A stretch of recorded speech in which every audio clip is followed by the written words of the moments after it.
Bonjour à tous, bienvenue à ce webinaire sur la conception et l'organisation de vos espaces de travail avec les bureaux individuels ou collectifs de l'open space au Flex Office. Nous allons commencer ce webinaire dans quelques minutes à 11 heures. Ce webinaire sera présenté par l'équipe du pôle prévention d'AST 67 avec Emmanuelle Rollès, technicienne en prévention, Dorian Rouleau, ergonome, et également Enga Ngo, qui est ergonome et qui répondra à toutes vos questions ou commentaires dans le chat tout au long du webinaire.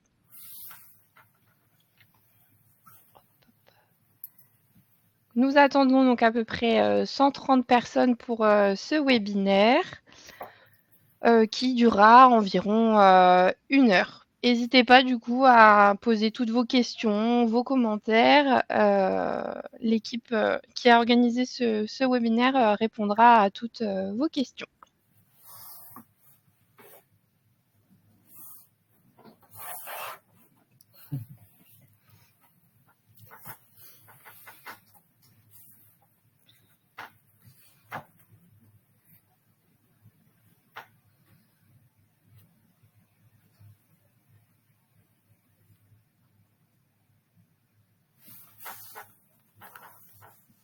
Du coup, dans 5 minutes.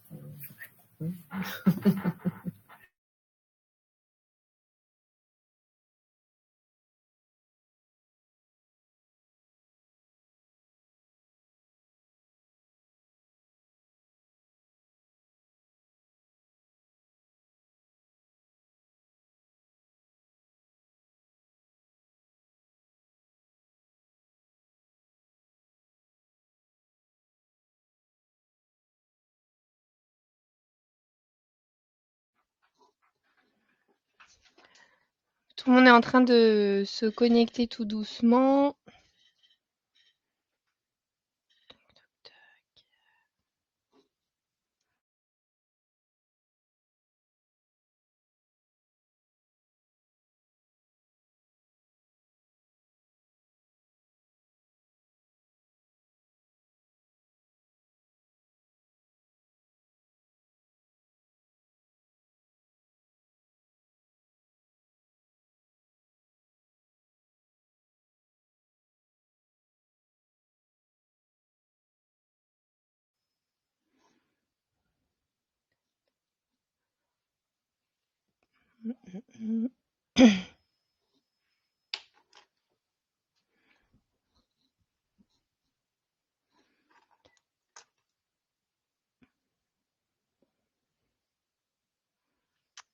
Nous allons encore du coup attendre 3 minutes avant de commencer ce webinaire.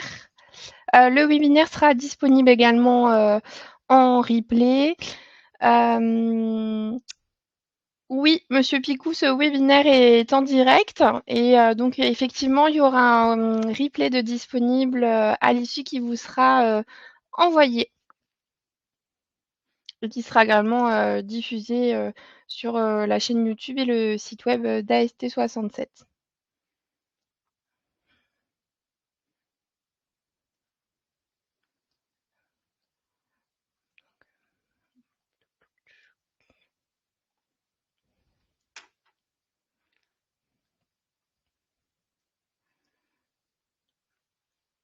Donc bienvenue à tous ceux qui viennent de nous rejoindre.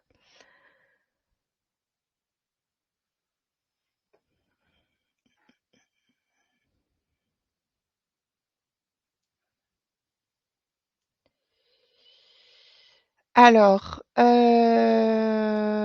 oui. Donc Marjorie, effectivement, vous pouvez pas utiliser le même lien que quelqu'un qui est déjà connecté. Il faut absolument vous inscrire.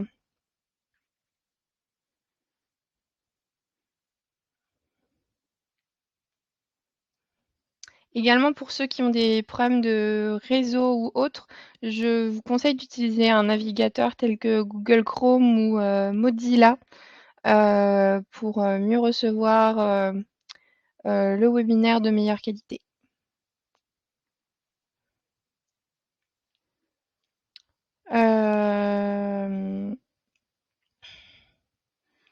Alors, Marjorie, est-ce que vous pouvez m'envoyer un mail à l'adresse communication@ast67.org? On va régulariser votre problème de connexion.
Donc nous allons pouvoir débuter ce webinaire.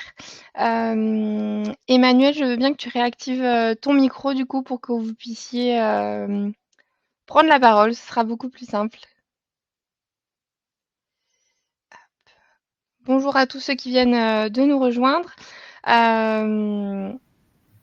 Donc normalement, vous devriez entendre Emmanuel et Dorian également. Donc, bienvenue à ce webinaire sur la conception et l'organisation des espaces de travail qui va durer à peu près 1 heure, où on va notamment parler donc des bureaux individuels ou collectifs, de l'open space ou du flex office, qui sont un peu les tendances du moment. Ce webinaire donc, vous sera présenté par Emmanuel Rolles, technicienne en prévention au sein d'AST67, Dorian Rouleau, également ergonome dans l'association AST67. Et vous avez également Nga Ngo, qui est ergonome et qui pourra répondre à tous vos commentaires ou vos questions dans les petits onglets qui se situent en bas à droite de votre écran. Durant le webinaire, vous pourrez aussi participer en répondant à des sondages, donc soyez attentifs tout au long de ce webinaire. Le webinaire sera également disponible en replay. Si vous êtes inscrit, vous recevrez automatiquement un mail où vous pourrez retrouver l'ensemble des informations et également la présentation via le site web ou dans un mail ultérieurement. Donc, je vais laisser la parole à Emmanuel pour vous parler de cette thématique. Ok, eh bien, bonjour à tous. Je vais effectivement vous expliquer déjà le sommaire. Donc, on va évoquer les différents aménagements que sont le bureau individuel ou collectif, donc de l'open space au flex office, la conduite à tenir pour justement réussir son projet, donc les étapes à respecter. Dorian vous expliquera ensuite la conception des lieux et l'organisation du travail. Et je reviendrai ensuite vers vous pour voir ensemble tout ce qui est environnement physique, l'ambiance sonore, lumineuse, thermique, atmosphérique. Et ensuite, Dorian conclura pour vous donner les pistes d'action et surtout comment nous, on peut vous accompagner. Donc, on va démarrer ce webinaire en vous parlant déjà des nouvelles organisations de travail. Alors effectivement, de nouvelles organisations spatiales de travail se développent de plus en plus dans les entreprises du secteur tertiaire, dans le but, effectivement, d'optimiser les espaces. Donc, elles s'accompagnent à la fois de transformations organisationnelles, managériales et technologiques, avec notamment l'instauration du télétravail, le travail et le management à distance et la dématérialisation de l'information.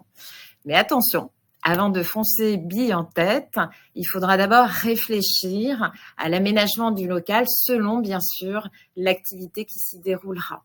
Effectivement, pour un travail non collaboratif ou faiblement collaboratif, il est évident d'opter pour un bureau individuel et particulièrement s'il y a des notions de confidentialité.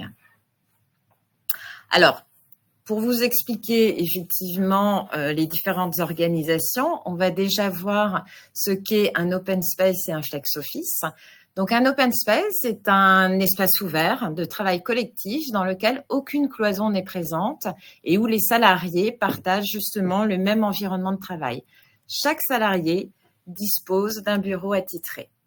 Contrairement au flex office, donc le flex office, là, c'est une version moderne de l'organisation qui va permettre justement d'alterner entre le travail et le bureau, donc souvent dans un espace ouvert, et le télétravail se fera selon un rythme choisi ou imposé par l'entreprise. Donc dans ce cadre-là, dans le cadre du flex office, effectivement, il n'y a plus de bureau attitré. On y reviendra après avec justement tout ce qui est avantages et inconvénients. En tous les cas, le travail se fait sans contrainte de lieu ou d'infrastructure et une simple connexion Internet suffit. Alors, justement, il y a des avantages et des inconvénients dans ces deux modes d'organisation. Donc, pour ce qui est de l'open space, effectivement, le principal atout de l'open space, c'est qu'il est censé faciliter la collaboration et la communication entre salariés. Pour l'employeur, effectivement, il y aura un intérêt économique, puisqu'effectivement, le fait de réunir des collaborateurs dans un open space permettra de réduire effectivement les surfaces. Une meilleure flexibilité, puisque les espaces vont pouvoir s'adapter facilement à l'évolution de l'entreprise et ce sera justement modulable. Et un encouragement de la transparence, c'est-à-dire que l'employeur pourra voir facilement si ses salariés sont présents ou non à l'entreprise. Concernant les inconvénients, le principal inconvénient qui est noté par les salariés, c'est effectivement le bruit ambiant, le bruit des conversations intelligibles, le bruit de la circulation, le bruit des machines, etc. Et tout cet environnement bruyant aura effectivement des conséquences puisque ça va perturber les salariés dans leur travail, ça va engendrer une perte de concentration et une fatigue supplémentaire. Bien sûr, dans les open space, puisque l'espace est ouvert, il y a une absence de confidentialité, un manque d'intimité. Et tout ceci peut engendrer des tensions entre les salariés. L'inconfort aussi lié aux différents réglages, parce qu'on va devoir régler au niveau général le chauffage, la climatisation, etc. Et ça peut effectivement engendrer un climat délétère et des risques psychosociaux qui auront forcément des effets sur la santé en termes de fatigue, de stress, de troubles du sommeil, de maux de tête, voire même des manifestations dermatologiques.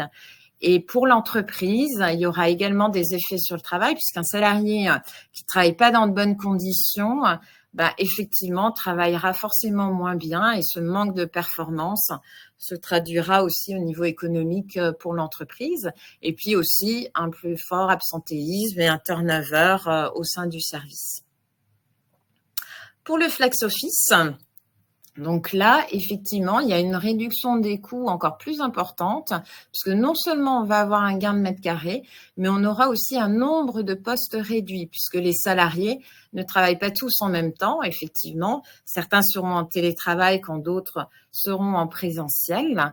Et donc, les salariés pourront, lorsqu'ils quittent le bureau le soir, donc disposer d'un casier et mettre leurs affaires dans le bureau, dans le casier, pour les retrouver le lendemain. Donc, c'est censé aussi faciliter la collaboration et la communication, comme pour tout espace ouvert.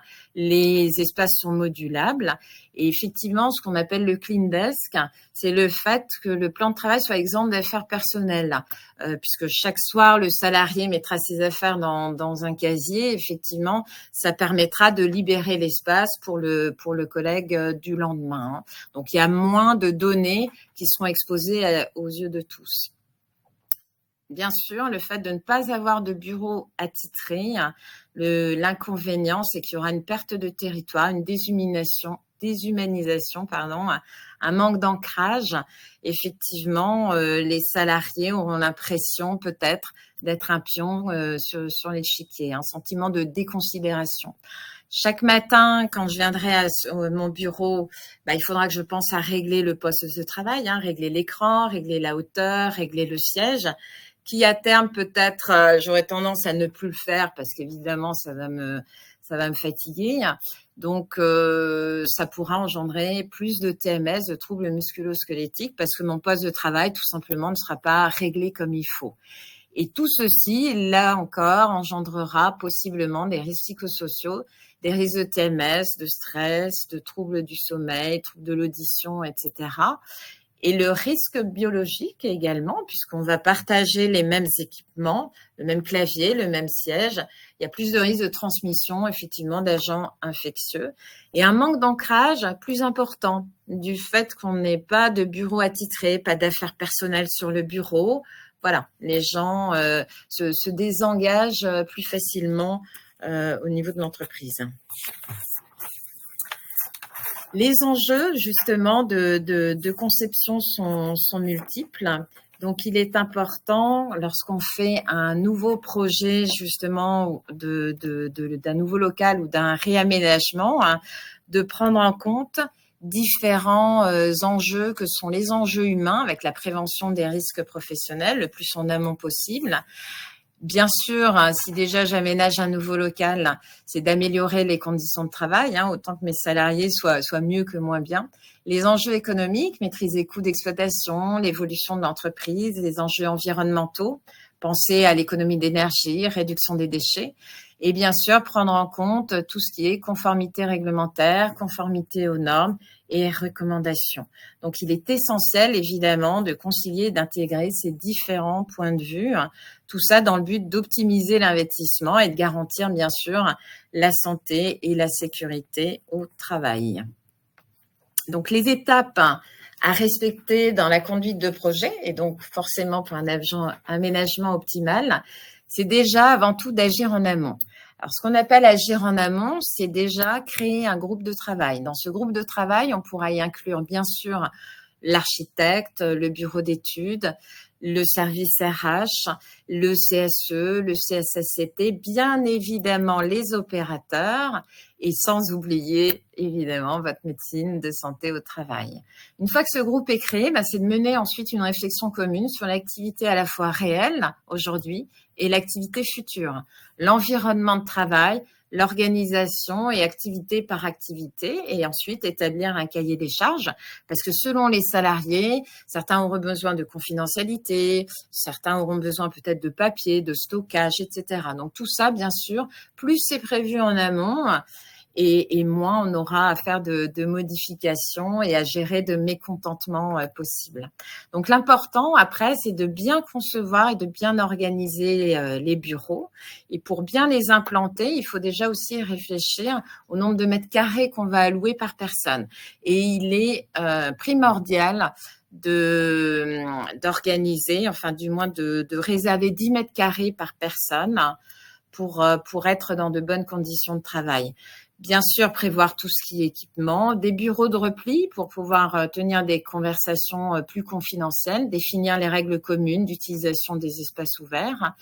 Et tout ceci en garantissant les bonnes conditions de travail, prendre en compte donc le bruit, l'éclairage adapté, la lumière naturelle, les circulations, garantir bien sûr la qualité de l'air et un confort thermique.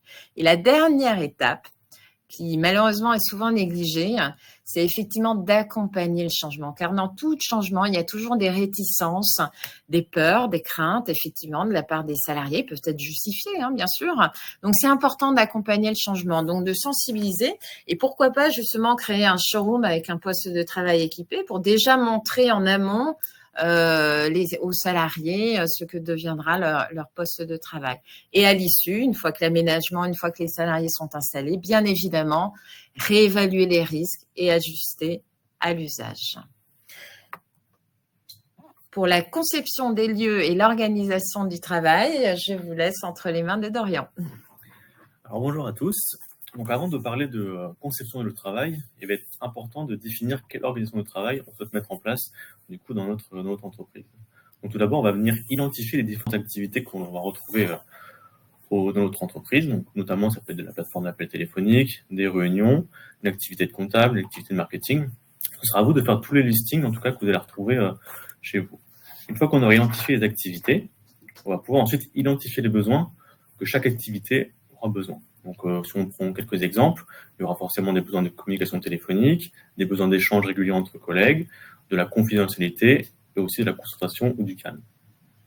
Lorsque les activités et les besoins seront identifiés, on va pouvoir ensuite définir l'organisation qui sera la plus à même à être adoptée dans l'entreprise.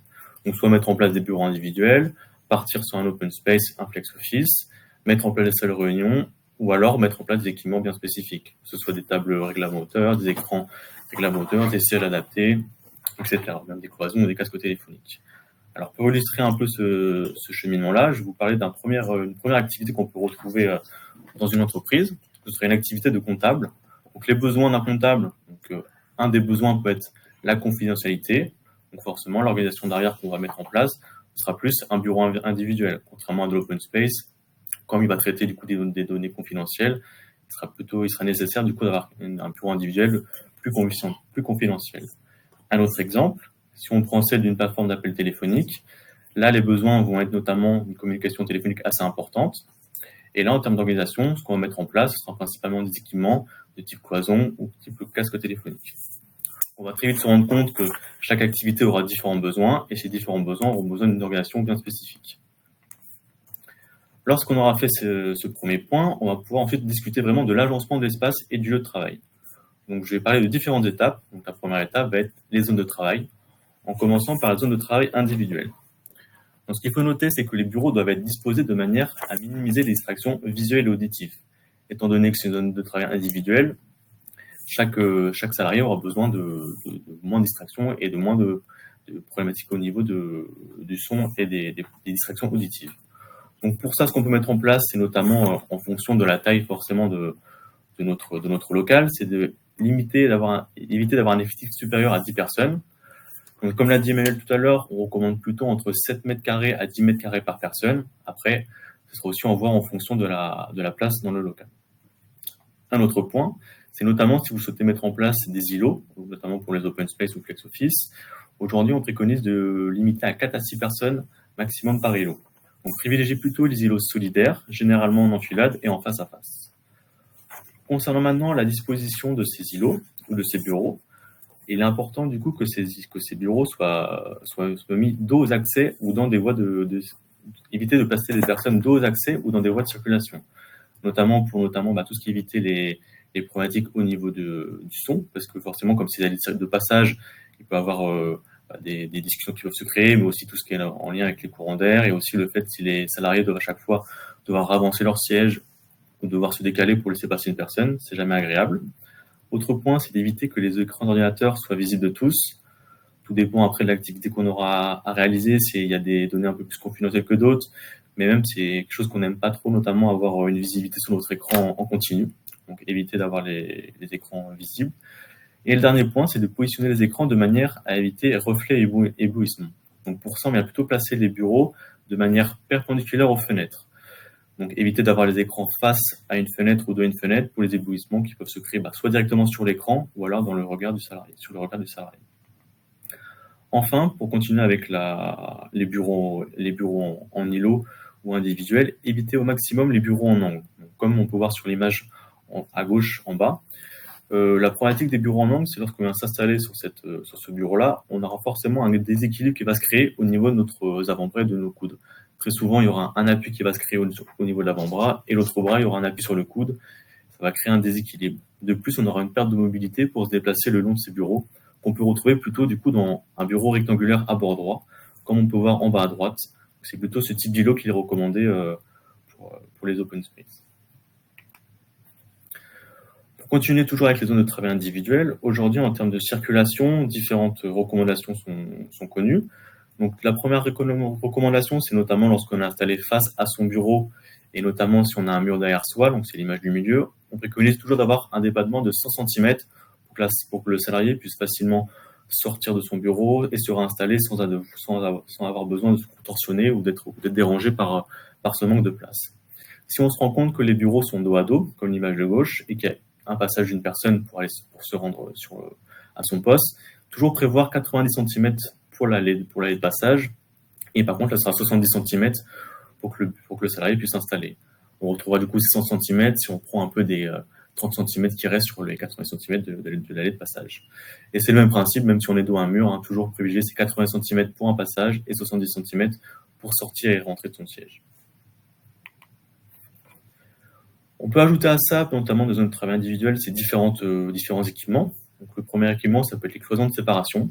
Donc, utiliser des cloisons de séparation pour séparer les postes de travail.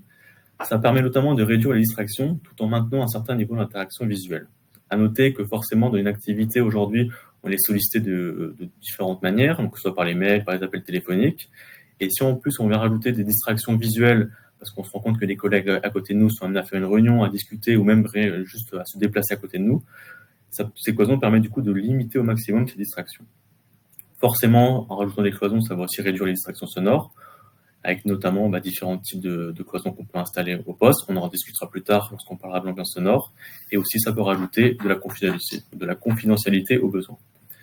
Les bulles de repli peuvent aussi être installées, notamment avec différents types de cabines, que ce soit des cabines individuelles, que ce soit notamment dans les cabines individuelles isolées, mais aussi à l'écart forcément des différents postes de travail. L'idée ici, c'est ne pas de déranger les autres postes, mais aussi de ne pas être dérangé par les autres postes.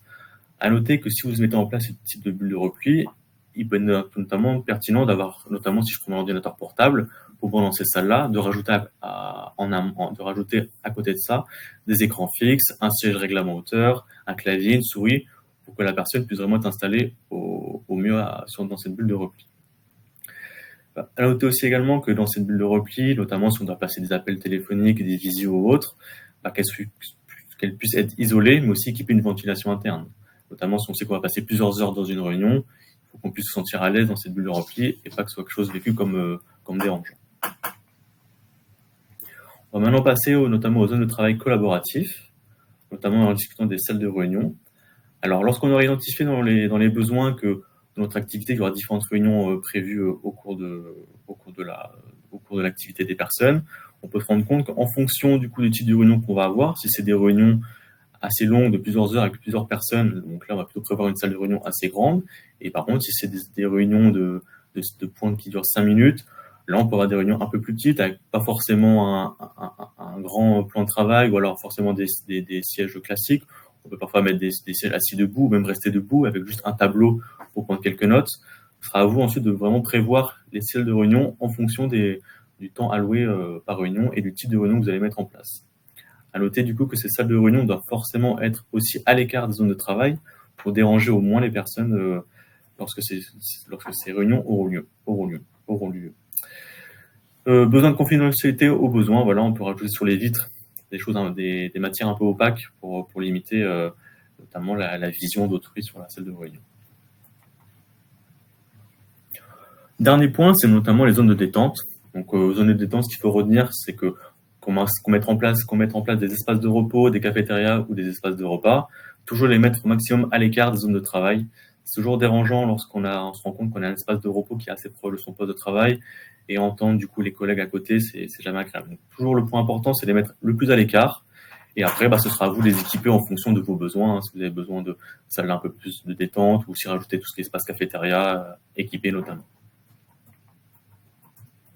Une fois qu'on a vu les zones de travail, on va maintenant parler des zones de circulation. Donc, notamment quand vous êtes dans un open space ou dans un bureau ouvert, vraiment avoir des chemins dédiés et vraiment balisés au mieux pour que chaque salarié puisse les utiliser sans déranger les autres collègues. Donc éviter d'avoir des îlots un peu éparpillés dans le poste de travail et des allées qui viennent se zigzaguer dans ces différents îlots. Donc vraiment avoir une grande allée avec quelques bifurcations au besoin pour se rendre sur les différents bureaux. Et que du coup éviter aussi que dans ces chemins dédiés, il y a des câbles, il y a des choses qui viennent déranger le bon cheminement des salariés. Autre point, c'est notamment l'accès aux ressources communes. Donc très souvent, on a régulièrement besoin d'une imprimante, d'un copieur ou d'autres équipements. Donc ces équipements-là doivent être généralement assez éloignés également des postes de travail. Donc pour deux façons. La première façon, c'est que ça permet du coup notamment d'éviter les nuisances sonores. Donc à la fois pour les nuisances sonores de la machine, mais également pour les nuisances sonores pour se rendre à la machine. Et le second point, c'est notamment le fait que ça va favoriser les déplacements du bureau aux ressources. Donc si je me rends compte que lorsque je lance une imprimante, que je dois faire même pas 2 pas, donc là on va du coup moins avoir la possibilité de se déplacer, et du coup ça va pas forcément lutter contre la sédentarité au poste de travail.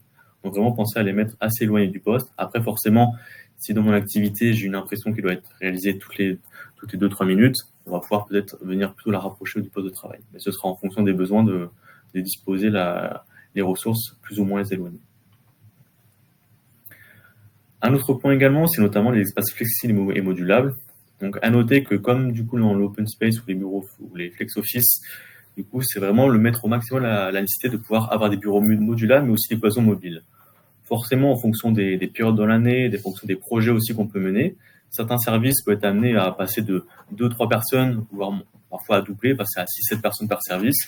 Donc, il faut avoir la possibilité, la marge de manœuvre de pouvoir au maximum rajouter des bureaux au besoin, en retirer ou même rajouter des cloisons pour regarder toujours cet aspect, éviter déjà la propagation sonore, mais aussi pour vraiment garder une zone de travail par service au besoin. Donc, avoir au maximum des choses modulables et réglables au besoin. L'accessibilité, ce qu'il faut retenir ici, c'est que si vous recevez du public, des personnes à mobilité réduite, ou même vous avez des salariés à mobilité réduite, toujours avoir notamment des rampes d'accès, des WC, des ascenseurs permettant la mise en place de fauteuils roulants, etc. Donc pensez aussi à l'accessibilité, c'est important, aussi dans les allées de circulation. Technologie intégrée, donc là, les 2 points qu'on va noter ici, c'est notamment la connectivité. La connectivité, ce qui est important, c'est notamment quand vous travaillez sur un ordinateur portable et vous êtes amené à vous déplacer, que ce soit sur d'autres bureaux, dans les salles de réunion, dans des bulles de repli, toujours avoir une connexion qui puisse fonctionner, donc soit par du Wi-Fi, soit par du câble Ethernet. Et aussi par rapport aux équipements de travail maintenant. Donc, comme on l'a pu le voir, comme souvent, c'est des bureaux qui peuvent être amenés pas forcément attitrer à une personne, donc on peut être amené à changer régulièrement de bureau. Toujours prévoir sur ces bureaux-là, soit des bureaux réglables en hauteur, des écrans réglables en hauteur, des casques téléphoniques, des repose-pieds, une souris verticale, voilà, tous les équipements en tout cas qui va permettre le bien-être des salariés. Donc c'est important de bien faire le listing lors des besoins de tout ce qu'aura besoin d'un salarié pour se sentir au mieux et pour le régler au mieux à sa morphologie également. Et un dernier point, c'est vraiment le but de tester le matériel via des fournisseurs. C'est grâce à ces tests qu'on pourra vraiment définir si oui ou non le matériel est adapté à notre activité et aussi à notre ressenti personnel de chaque personne. Le dernier point, ça va être notamment la partie personnalisation de l'espace de travail. Donc c'est vrai qu'il a été dit que lorsqu'on n'est plus à son poste de travail, lorsqu'on est amené à changer régulièrement de poste, il peut y avoir parfois une dépersonnalisation et puis on a moins le sentiment d'appartenance et un sentiment de confort à son poste. C'est pour ça que ce qui peut être mis en place régulièrement, c'est notamment des rangements personnels. Donc soit des casiers ou des armoires qu'on peut mettre dans l'espace de travail où les salariés puissent avoir facilement accès à leurs équipements personnels et puis ils puissent aussi également fermer à clé au besoin en sécurité le soir et puis récupérer le matin sans problème. Et là, par contre, si on se rend compte qu'on a des équipements plus partagés, notamment par service, ou alors des documents partagés, donc là, ce sera des stockages communs, donc accessibles à toutes les personnes qu'on pourra utiliser à notre guise. Pour la suite, je vais vous faire du coup, ce sera Emmanuel qui va continuer avec le mot sonore. Ok, me revoilà. Donc alors, avant de parler des sources sonores, je vais déjà vous réexpliquer ce qu'est le bruit. Donc, quand on parle de bruit, le bruit, c'est une vibration. Donc, lorsque je parle, ce bruit qui sort de ma bouche va sortir et aller jusqu'à vos oreilles, mais pas que. Ça va courir également dans le sol, ça va rebondir sur les murs, sur le plafond et redescendre en tout point du local sur les opérateurs. Donc, effectivement, lorsqu'on évalue le bruit, on évalue certes la source. Donc, dans notre cas, dans les open space, ça va être les conversations, mais ça va être aussi les équipements. Mais on évalue aussi le local parce que selon les matériaux du local, si on a du bois, si on a du béton, si on a du vitrage, du carrelage, tout ça est très réverbérant. Et ces bruits réfléchis, bien sûr, ces bruits indirects vont s'ajouter aux bruits directs. Donc, il faudra réfléchir effectivement sur les matériaux qu'on utilisera dans l'open space. Alors, concernant les sources de bruit, effectivement, comme je vous l'ai dit, Dans les open space ou flex office, c'est les conversations intelligibles qui sont les plus gênantes et surtout celles que l'on comprend. C'est-à-dire que si à côté de moi, mon collègue parle chinois et que je comprends pas le chinois, ça me dérangera moins. Alors que si je comprends ce qui est dit, ben, je vais avoir tendance à écouter malgré moi et du coup à me déconcentrer. Et le travail que normalement j'aurais fait peut-être en 15 minutes, ben, je vais le faire en 20, 25 minutes et possiblement même avec des erreurs. Après, on a bien sûr tout ce qui est sonnerie téléphone fixe, portable, les bruits des équipements, la ventilation souvent est très, très gênante. Et puis après, on va avoir aussi les bruits de passage, de circulation des personnes, les claquements de portes.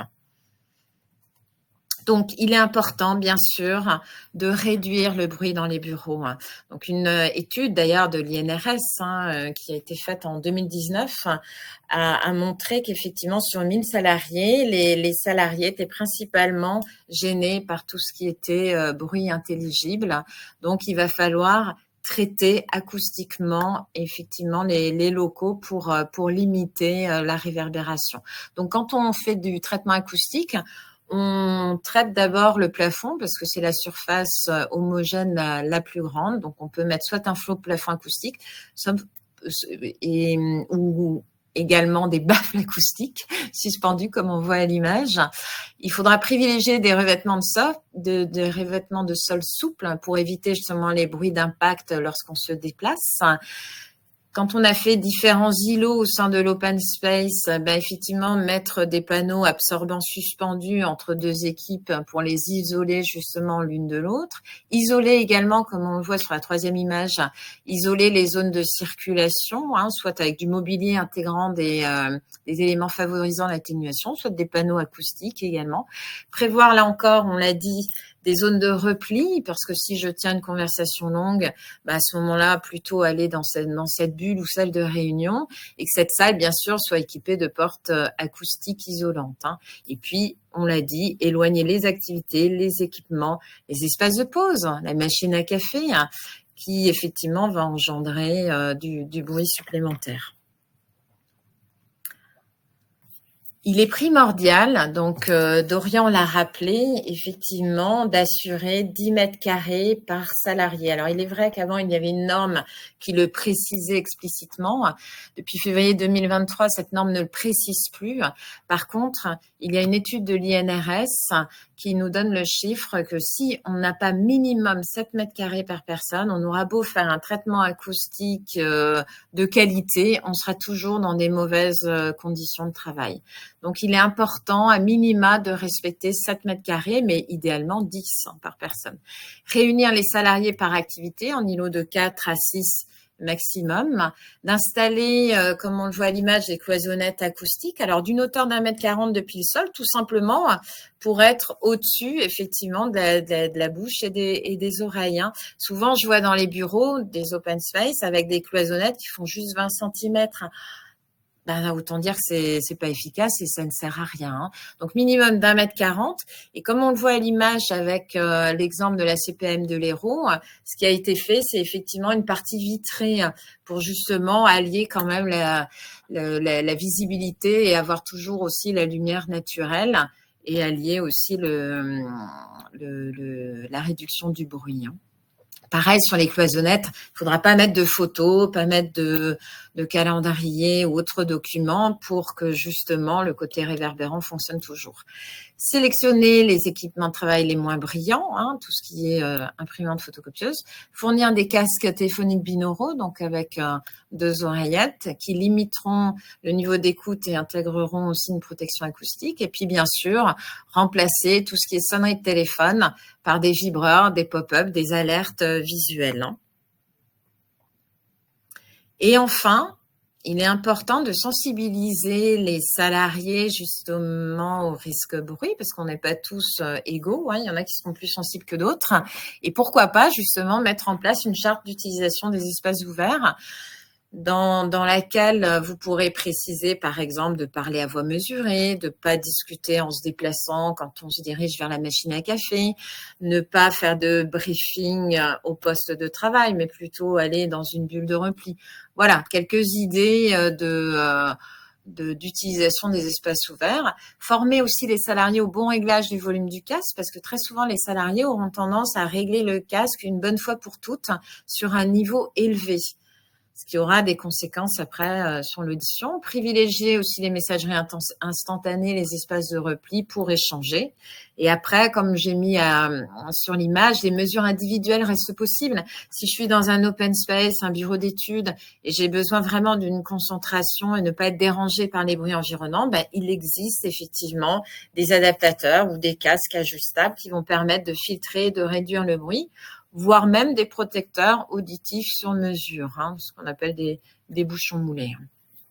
Mais toujours, avant de parler prévention individuelle, on évalue et on améliore d'abord au niveau du collectif. Alors, une fois qu'on s'est bien sûr en amont emparé du bruit, on va bien sûr s'emparer aussi de l'éclairage, et la priorité doit toujours être donnée à l'éclairage naturel et justement avoir la possibilité aussi de vue sur l'extérieur pour répondre au mieux aux critères de confort et de sécurité au travail. Rappelons que l'éclairage artificiel n'est qu'un éclairage justement de compensation, donc il doit faciliter l'exécution d'une tâche et bien sûr assurer un certain confort, un certain bien-être. En tous les cas, sachez qu'un éclairage mal adapté oblige les personnes à faire des efforts, à prendre éventuellement des postures contraignantes et surtout peuvent être aussi à l'origine d'un accident de travail.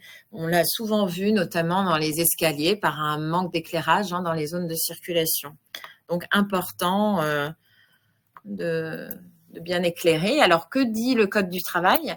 Les exigences, donc le Code du travail nous dit qu'il faut avoir minimum pour un poste de bureau 200 lux au poste et 40 pour tout ce qui est couloir et zones de circulation. La norme, évidemment, va plus loin parce que le Code du travail date des années déjà 85. Donc, la norme, elle, nous dit 500 lux pour un travail de bureau et 100 lux pour les couloirs et zones de circulation. Et nous, notre recommandation, c'est d'avoir un minima 300 à 500 lux au poste de travail et de donner la possibilité aux salariés, si besoin, d'avoir effectivement une lampe d'appoint pour renforcer l'éclairage, parce que là aussi, on n'est pas tous égaux. Et selon notre âge, on aura aussi besoin de plus d'éclairement au poste de travail. Donc, justement, pour assurer un bon éclairement, donc on l'a dit, minimum 300 à 500 lux, et d'assurer un éclairage général homogène pour éviter les zones d'ombre et les effets de masque. Donc, pour ça, il est préférable d'installer plutôt un plus grand nombre de luminaires de moindre intensité que plutôt un faible nombre plus puissant. Concernant la température des couleurs, donc ça, c'est un indice que vous voyez sur la notice, bien sûr, des lampes que vous achetez. Donc, l'idéal, c'est de se situer entre 3000 et 4000 degrés Kelvin, comme on le voit à l'image. Parce qu'inférieur à 3000, on est plus dans des températures jaunes. Et au-delà de 4000, on est plus dans des températures froides. Entre 3 et 4000, on est sur du neutre. Protéger aussi toutes les sources de lumière par des abat-jours, grilles de défilement, par exemple. Concernant l'éclairement, il est important de prendre en compte aussi les éblouissements. Donc, Dorian l'a rappelé. Bien sûr, positionner les écrans perpendiculairement aux fenêtres, puisque si je suis face à la fenêtre, bien sûr, je vais être éblouie. Si je suis dos à la fenêtre, ça va faire des reflets sur mon écran, comme on le voit à l'image, et puis il y aura l'ombre portée également. Donc, il est important d'être perpendiculaire. Par contre, dans un open space, on ne peut pas toujours, évidemment, mettre tous les bureaux perpendiculaires aux fenêtres. Donc, à ce moment-là, il faudra bien sûr prévoir des stores à lamelles horizontales réglables, voire même un système occultant extérieur pour limiter aussi l'apport thermique lié au rayonnement sur les vitrages. Au niveau des plans de travail, il est préférable d'avoir des plans de travail des surfaces satinées et mates. Pour tout ce qui est surface intérieure et notamment les murs, préférez une peinture blanche qui va réfléchir 70 à 90% de la lumière. Pareil pour le mobilier, prendre plutôt des armoires, du mobilier de teinte claire, particulièrement si vous êtes dans des locaux aveugles, c'est-à-dire sans fenêtre. Et évidemment, prévoir toujours une maintenance préventive, ne pas attendre que les luminaires s'encrassent, donc il faut les dépoussiérer de temps en temps, et donc le prévoir en amont. Après l'éclairage, important de prendre en compte aussi l'ambiance thermique, donc tout ce qui est chauffage et climatisation. Donc là, on va faire appel à vos connaissances. Et donc, un petit sondage vous est posé concernant l'ambiance thermique en hiver. Donc, selon vous, quelle est la température conseillée? Est-ce que c'est plutôt 17-20 degrés pour un bureau ou plutôt 20-24 degrés? Alors, on oublie, bien sûr, la sobriété énergétique. Donc, je vous laisse 10 secondes pour répondre, voir si vous avez une idée de ce qui est attendu comme température au sein d'un bureau. Voilà, sachant que dans un bureau, évidemment, on ne bouge pas trop. C'est plutôt un travail sédentaire. Voilà, voilà. Je pense que... Est-ce que les gens ont eu le temps de répondre?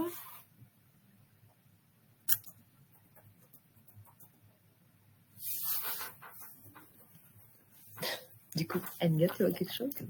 Les résultats du sondage. Les résultats du sondage. On a les résultats, ouais. D'accord. Donc, les résultats du sondage. Alors, la bonne réponse, déjà, c'est 20-24 degrés au sein du bureau, puisque comme je vous l'ai dit, effectivement, c'est un travail sédentaire. Donc, il faut avoir une certaine température, mais effectivement, tout ceci est hors sobriété énergétique, parce que ça fait maintenant 2-3 ans qu'effectivement, on est plus autour des 20 degrés, voire même inférieur. Donc, je ne sais pas combien de personnes... Okay. On a 52 personnes qui ont répondu juste à la question. Ah, ok. Merci, Mallory. Bah, très bien. Donc, ça veut dire qu'il y en a qui étaient plus sur le 17-20 degrés, alors, effectivement. Mais je pense parce qu'ils ont pris en compte, effectivement, la sobriété énergétique et de plus en plus, on retrouve le 19 degrés dans les bureaux. Alors, c'est vrai que ça n'aura pas une incidence sur la santé même d'être à 19 degrés. Ça aura plutôt une incidence sur l'inconfort thermique et sur après la satisfaction des salariés. Donc, dans tous les cas, il est important que ces décisions soient prises en concertation aussi avec les institutions, le CSE, CSACT, avec les salariés, pour que justement ils comprennent cette décision et qu'ils l'acceptent. Alors, de la même manière, eh bien, je vais vous demander quelle est la température conseillée cette fois-ci en période estivale. Donc, l'été, selon vous, est-ce qu'au sein du bureau, on doit plutôt avoir un 19-23 degrés ou un 23-26 degrés? Donc là, pareil, je vous laisse une dizaine de secondes. Et puis, Mallory, je te laisserai nous donner après les résultats du sondage. Ça commence à être un petit peu plus serré que la question d'avant. Ah. Donc là, ce sont des normes qui recommandent ces températures. Le Code du travail ne dit rien précisément. Est-ce que c'est bon?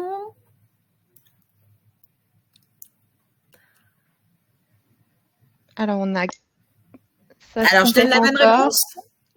Allez, je donne la bonne réponse. Voilà. Alors, la température conseillée en période estivale est de 23-26 degrés. Tout simplement pour éviter aussi le choc thermique quand on sort à l'extérieur et qu'il fait plutôt 30-35 degrés. Alors, est-ce que les gens étaient plutôt sur le 23? Alors, non, ils ont mis 19-23 degrés pour 59% contre 41% avec 23-26. Ok, d'accord. Alors peut-être il y a plus de garçons qui répondent parce que les garçons ont plus chaud que nous. Bon, en tous les cas, très bien. C'est 23-26 qui est attendu, mais comme on vous l'a dit, c'est une température conseillée. Donc, quelles sont nos recommandations? Évidemment, au sens général, c'est de proposer un système de climatisation où la ventilation ne va pas générer de courant d'air et qu'elle soit le plus silencieux possible. Éviter de positionner les postes de travail directement sous les climatisations ou les grilles de ventilation. Aérer, bien sûr, régulièrement les locaux. Proposer des moyens de chauffage adaptés. Protéger aussi les locaux, donc les fenêtres, du rayonnement solaire. Utiliser un réglage collectif du chauffage et de la climatisation. Et on l'a dit, concilier aussi sobriété énergétique et conditions de travail. Donc, en expliquant aux salariés pourquoi on a décidé de mettre, par exemple, 19 degrés. Voilà. Pour la partie ambiance atmosphérique, là aussi, il y a des attendus. c'est effectivement déjà de favoriser le renouvellement de l'air par un apport d'air neuf. Donc là, c'est le Code du travail qui nous dit effectivement d'avoir un minimum de 25 mètres cubes par heure par personne de débit de l'air neuf. Et tout ça, c'est par nombre de salariés. Donc, il faudra tenir compte du nombre dans l'open space. Et 30 mètres cubes lorsqu'on est au sein d'une salle de réunion. Les normes vont même plus loin puisque les normes disent 50 mètres cubes. Bien sûr, assurer l'entretien des installations de ventilation. En complément, et si nécessaire, privilégier les épurateurs munis de filtres à air haute efficacité pour diminuer la quantité d'aérosols dans l'air.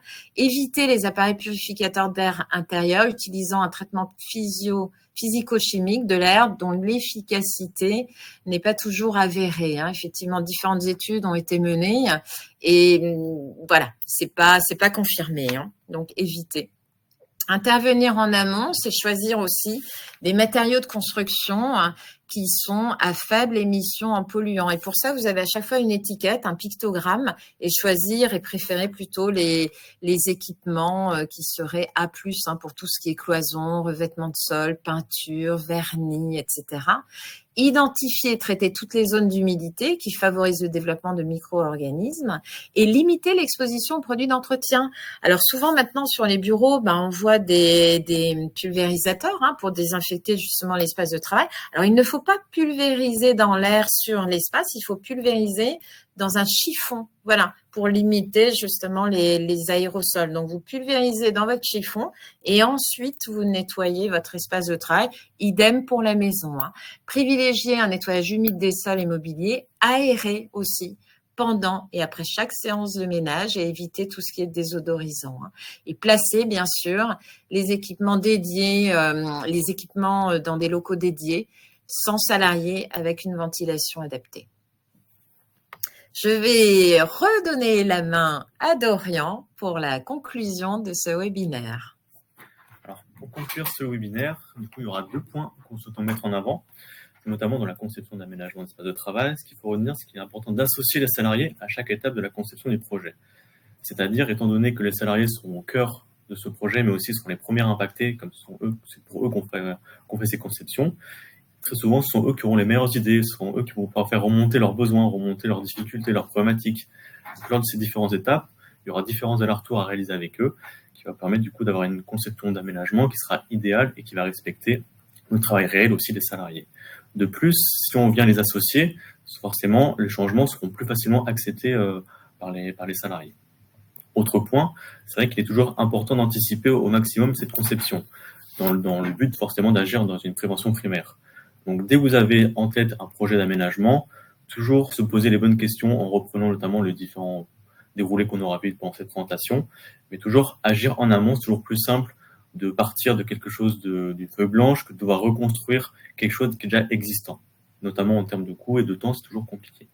Et enfin, en termes d'accompagnement, il est important d'avoir un accompagnement à la fois des salariés mais aussi des managers, étant donné que cette nouvelle organisation va avoir des impacts sur leur activité professionnelle. Donc, c'est pour ça que nous, en termes d'accompagnement, ce qu'on peut vous proposer, c'est différentes actions. Donc, des actions souvent en termes d'ergonomie, en réalisant des études de poste, en réalisant des conseils sur notamment l'implantation qu'on a vu aujourd'hui. On peut aussi vous proposer différents types d'études, donc des études en métrologie, que ce soit sur l'ambiance sonore, l'ambiance lumineuse ou la qualité de l'air. Et enfin, différentes sensibilisations sur la thématique du travail sur écran notamment. En complément du coup de cette présentation, vous pouvez retrouver quelques ressources utiles, donc sur le code de travail, sur des normes, sur notre site internet ou sur les documents de l'INRS. Donc c'est à partir de ces documents-là qu'on a pu créer en toute cette présentation. Et pour finir, voilà, je vous remercie pour votre attention. Et si vous avez des questions, on aura un petit moment dédié pour y répondre. Voilà. Merci. Merci. Mallory, je pense qu'elle va nous faire le relais des questions s'il y en a. Exactement. Alors, tac. Je vous invite à poser vos questions si vous en avez dans le petit onglet questions. Il y avait eu quelques questions qui étaient posées au fur et à mesure, à laquelle Nga a répondu. Eh bien, tant mieux, ça signifie que c'était très clair. Vous étiez trop fort, c'est pour ça, je pense. Oui, voilà. Bon, on a essayé de réunir toutes les thématiques en 45 minutes, donc c'est vrai qu'on aurait pu plus effectivement détailler certaines problématiques. Donc surtout, n'hésitez pas, le maître mot, c'est faites appel à nous. Non. On est là pour vous accompagner et c'est avec grand plaisir qu'on s'y attellera. C'est vrai qu'il y a Alors, vous avez pas de questions, mais vous avez des remerciements, que tout était très clair et qui vous souhaitait tous C'est une gentil. belle journée. On a Pierre Mercier qui nous dit qu'il faut penser aussi à un espace pour les femmes allaitantes. Très C'est bien. vrai. Et oui, effectivement, tout à fait. C'est pour ça Non, qu'il faut toujours prendre en compte le réel et le futur, effectivement. exactement. Non, vous avez des pouces, des merci et tout le monde est très content. Eh bien, merci à tous. Ah, alors attendez, on a une petite question. Non, c'est bon, j'ai rien dit. Bon. Merci pour votre écoute et puis impatiente de vous retrouver en entreprise. Merci à tous. Au Bonne journée, au revoir. revoir.